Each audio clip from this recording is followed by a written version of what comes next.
Building regulations are statutory instruments that seek to ensure that the policies set out in the relevant legislation are carried out. Building regulations approval is required for most building work in the UK. Building regulations that apply across England and Wales are set out in the Building Act 1984, while those that apply across Scotland are set out in the Building Act 2003. The Act in England and Wales permits detailed regulations to be made by the Secretary of State. The regulations made under the Act have been periodically updated, rewritten or consolidated, with the latest and current version being the Building Regulations 2010. The UK government is responsible for the relevant legislation and administration in England. The Welsh government is the responsible body in Wales, the Scottish government is responsible for the issue in Scotland, and the Northern Ireland executive has responsibility within its jurisdiction. The detailed requirements of building regulations in England and Wales are scheduled within 14 separate headings, each designated by a letter, and covering aspects such as structure, fire safety, access, electrical, protection from falling, drainage, and so on. For each part, detailed specifications are available free online describing the matters to be taken into account. The approved documents are not legally binding, rather, they present the expectation of the Secretary of State concerning the standards required for compliance with the building regulations, and the standard methods used to achieve these. Newer versions of building regulations are generally not retrospective. They are applied to each new change or modification to a building but do not require renovation of existing elements. There are general requirements for any change or improvement, that the building must not be left any less satisfactory in compliance than before the works, and areas worked on must not be left in unsafe condition by reference to current standards. The regulations may also specify in some cases that when enough work is done in an area, the remainder of that area must be brought to an appropriate standard. However, the standard required for an existing building may be less stringent than that required for a completely new building. The regulations also specify that some types of work must be undertaken by an appropriate qualified professional, or must be notified to the relevant local authority's building control department for certification or approval. Building regulations are distinct from planning permission. They control how buildings are to be designed or modified, while planning permission is concerned with appropriate development, the nature of land usage, and the appearance of neighborhoods. Therefore, both must be considered when building works are to be undertaken. History and timeline of changes. For the 1st of January 2005, the term building work includes work on household electrics. The Climate Change and Sustainable Energy Act 2006 made provision for microgeneration to be brought within the building regulations, and increased to 2 years the time limit for prosecuting contraventions of the regulations relating to energy use, energy conservation and carbon emissions. It also requires the Secretary of State to report on compliance with these aspects of the building regulations and steps proposed to increase compliance. For the 6th of April 2006, the building regulations are extended by amendments to incorporate some of the Eurocodes requiring energy in existing and new buildings to be measured, etc. The core term building work was once again amended and extended in scope to include renovation of thermal elements, and energy used by space cooling systems, as well as energy use by space heating systems.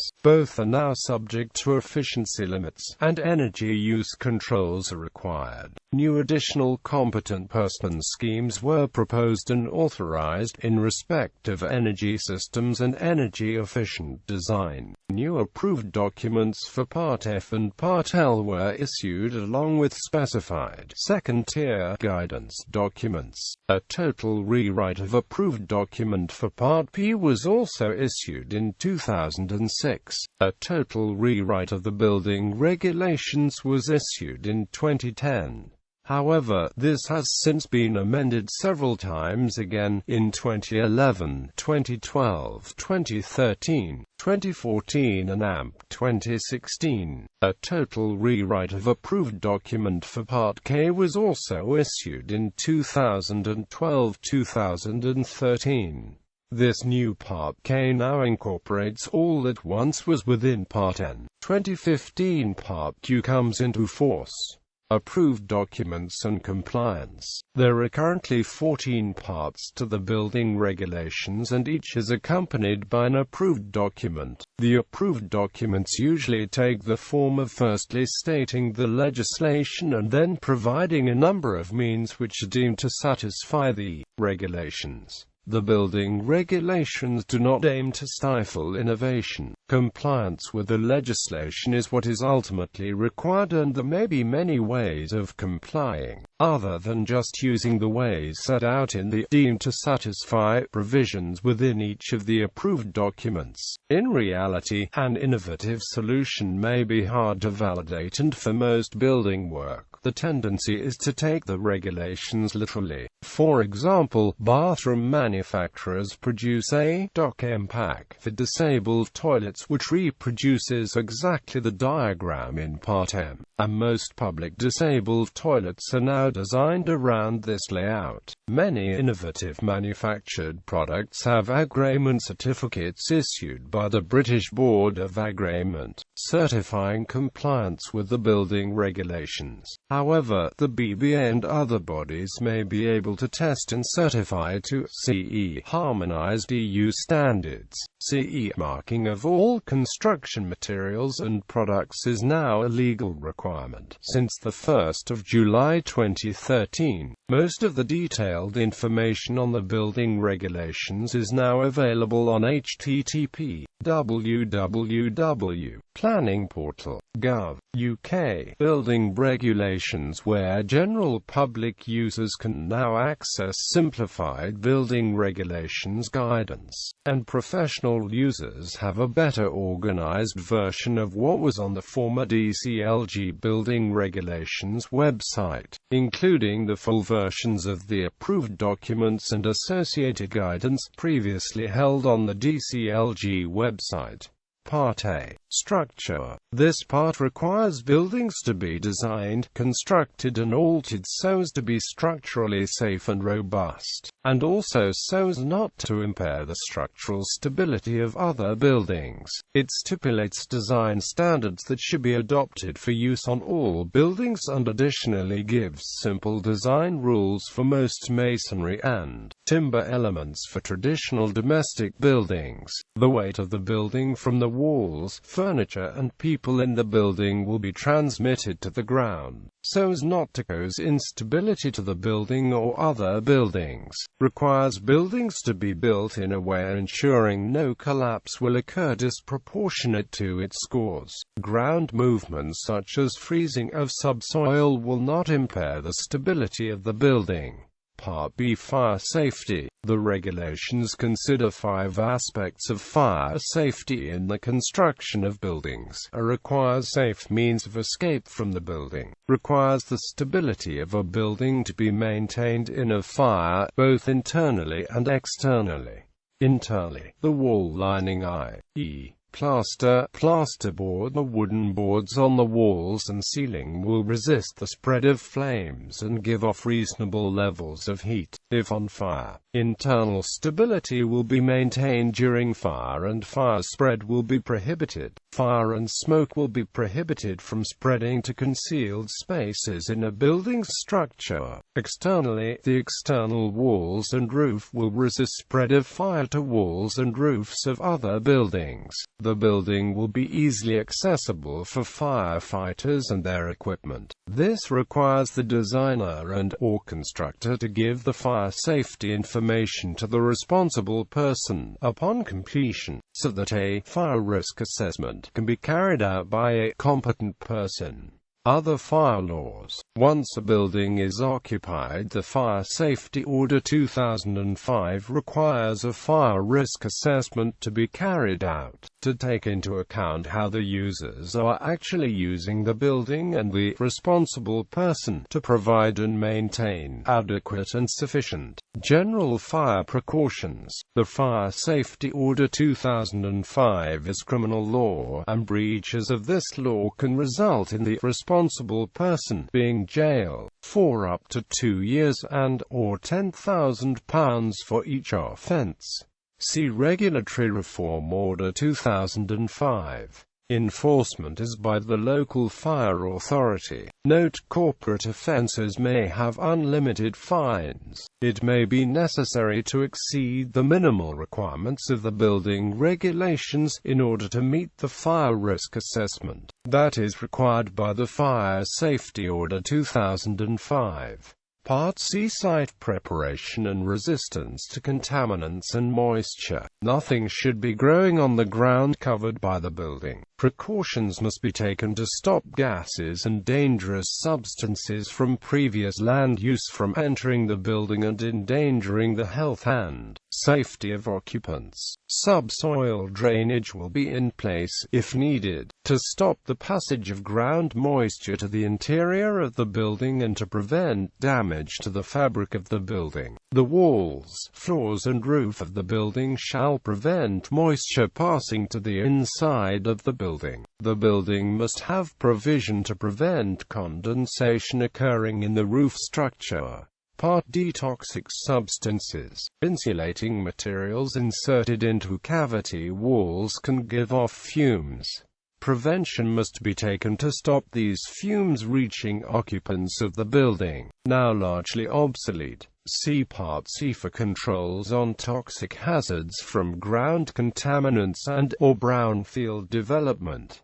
Part E: Resistance to the passage of sound. Approved Document E 2003 plus Amendments 2004 should be read in conjunction with Supplemental Document Robust Details. Part E: Resistance to the passage of sound. Available from www.robustdetails.com. Separating floors and walls between domestic dwellings are required to meet the minimum sound insulation performance standard. This applies to both new, purpose-built and converted material change of use properties. Purpose-built: the sound insulation value for each individual airborne test should be equal to or greater than 45 decibels dNTW plus CTR. Each individual impact test should be equal to or less than 62 decibels LNTW. Material change of use: the sound insulation value for each individual airborne test should be equal to or greater than 43 decibels dNTW plus CTR. Each individual impact test should be equal to or less than 64 decibels LNTW. New internal walls and floors within dwelling houses, flats and rooms for residential purposes, whether purpose-built or formed by material change of use, should achieve a minimum performance of RW 40 decibels when tested in a laboratory. Test data is to be taken from a UKAS accredited laboratory. Pre-completion sound tests have been required since July 2003 to ensure compliance with approved Document E, unless the robust details approach is adopted. See Part L below. Testing is to be undertaken by a UKAS registered test organisation, a European equivalent. A list of preferred UKAS accredited companies can be found at www.ukas.org.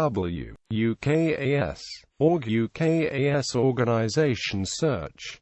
A list of preferred ANC accredited companies can be found at www.Association of Noise Consultants, Co. UK. Care should be taken to ensure site conditions are appropriate before testing commences to ensure tests can be completed and that the best results are achieved. Part F. Ventilation standards. For ventilation and air quality requirements for all buildings are included in this part of the building regulations. Due to the increasing complexity of the regulations, ventilation strategies and system design must be considered at the earliest stages of building design. The building regulations consider 3 ventilation types: whole building ventilation to provide fresh air to dilute and disperse low levels of water vapor and other pollutants, usually by the provision of background ventilators or mechanical supply ventilation. Local extract ventilation in rooms where most water vapor or concentrated pollutants are released, usually by mechanical means such as extract fans. Purge ventilation for the rapid dilution and removal of high concentrations of pollutants from occasional activities, usually by opening windows. The requirements for purge ventilation are set out in Appendix B of Part F1. The performance rates for each of the system approaches set out in Part F are the minimum requirements needed to ensure that adequate air quality is provided for people indoors. The occupant's health could be at risk if these ventilation rates are compromised. The performance rates do not take account of summer overheating.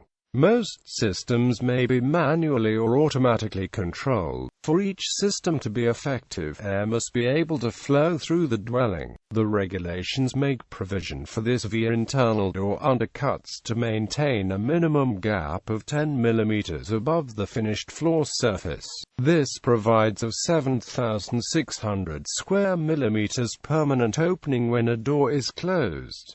There are alternative methods to achieve compliance with Part F. The following explanations are simplified versions of the most common methods of interpreting the systems approach set out in the provisions section of the regulation. Background ventilators are now measured in equivalent area, which is a better measure of performance but does not directly relate to the physical size of the opening through the ventilator. System 1 intermittent extract fans and background ventilators. System 2 passive stack ventilation and background ventilators. System 3 continuous mechanical extract and background ventilators. System 4 continuous mechanical supply and extract with heat recovery. Part G sanitation and AMP hygiene and AMP water efficiency. Adequate sanitation facilities, i.e. toilet. A house must have either a bath or shower with ability to heat hot water. Unvented hot water storage systems. Restrictions apply to who can install the system.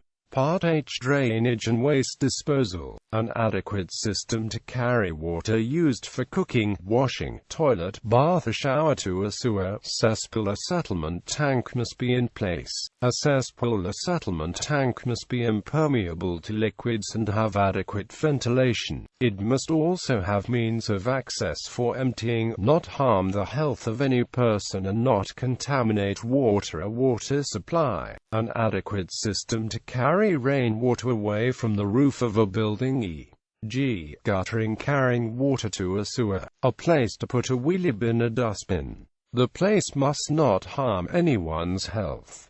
Part J combustion appliances and fuel storage systems must have an adequate air supply for combustion and for efficient working of a flue pipe or chimney. Appliances shall discharge the products of combustion to the outside. The appliance, fireplace and chimney shall reduce the risk of the building catching fire.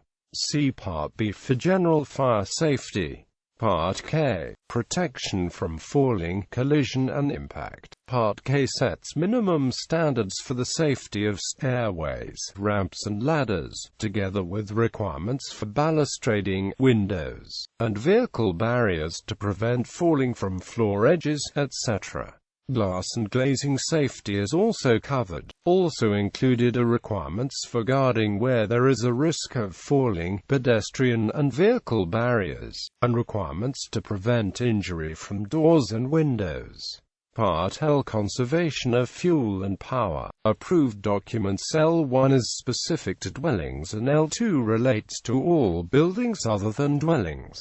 As of the 6th of April 2006, split into 4 sections. L1 are new dwellings. L1b existing dwellings. L2 are new buildings other than dwellings.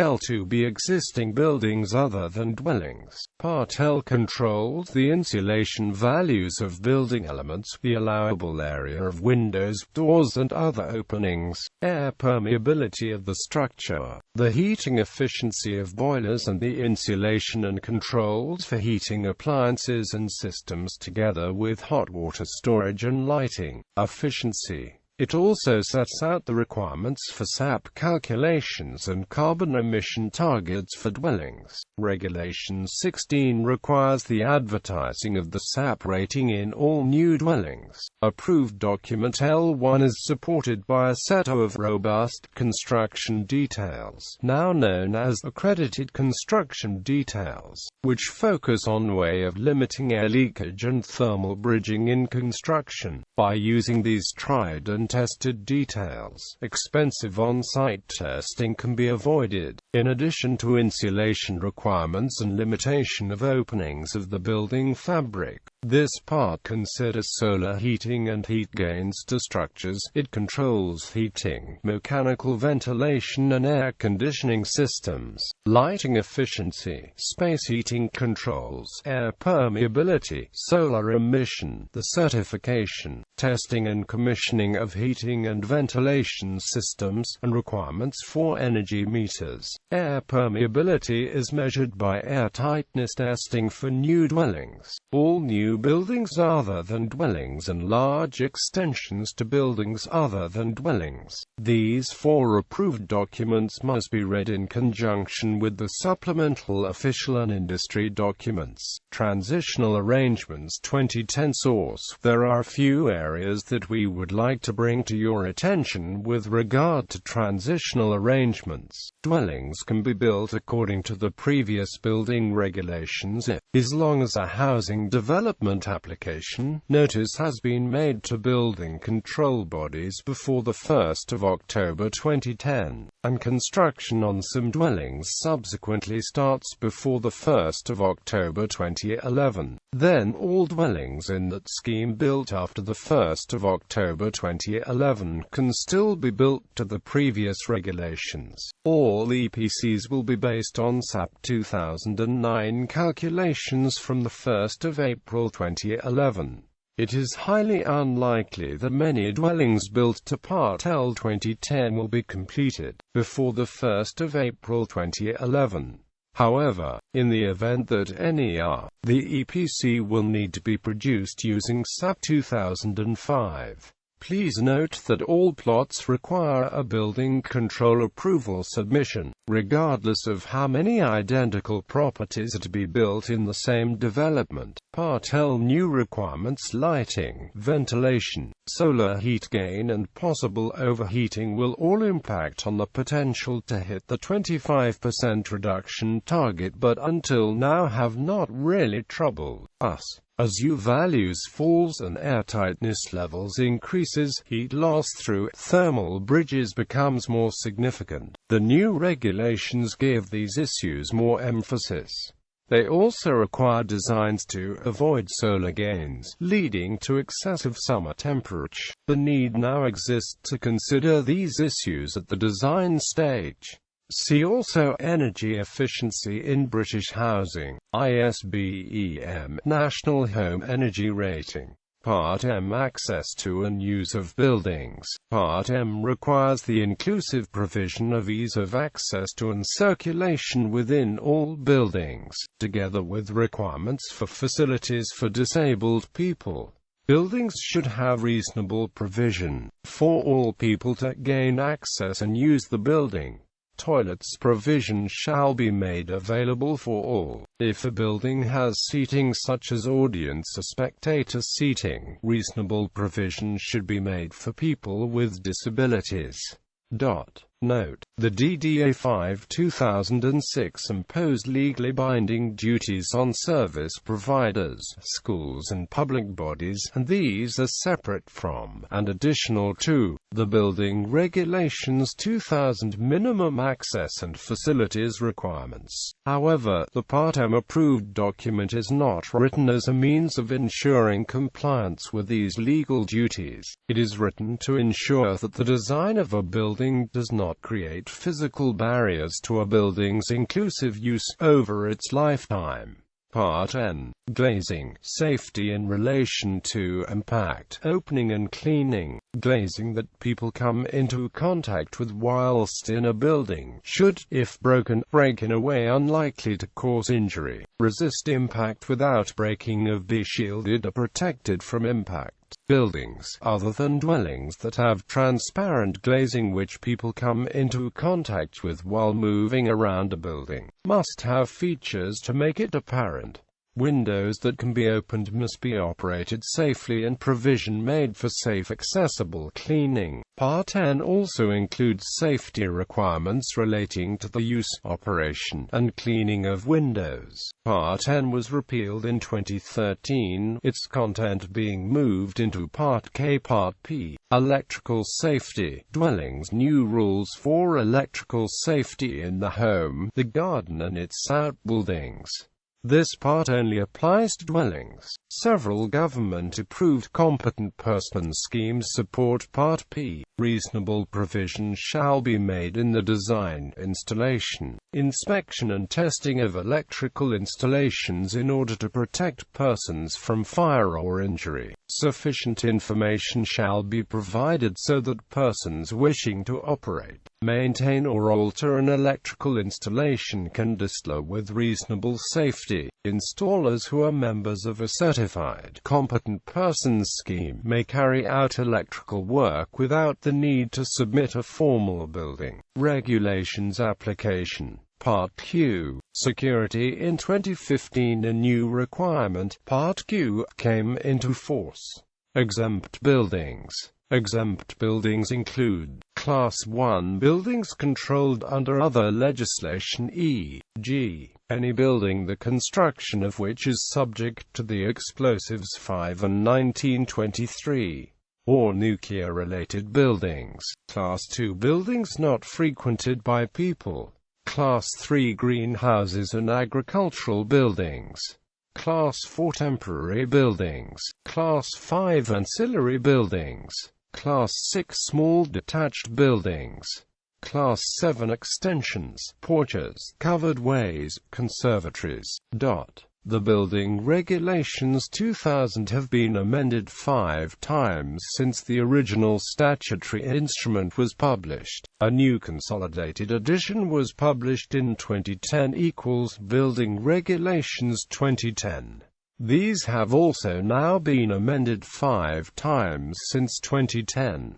It is good practice to have exemption confirmed by the relevant local authority prior to starting construction works or alterations. The latest statutory instrument gives the full conditions of exemptions. Note: Crown buildings and national government buildings are no longer totally exempt from control by the building regulations. All Crown buildings and national government buildings must comply with the energy efficiency measures set out in Part L. This is due to the EU laws requiring high energy efficiency in all buildings under European climate change measures. Ref. The EU laws require public buildings to be good energy practice. Examples: new energy regulations have been made to fully implement these EU laws. Where they fall outside the scope of the Building Act 1984 and/or the building regulations made under that Act,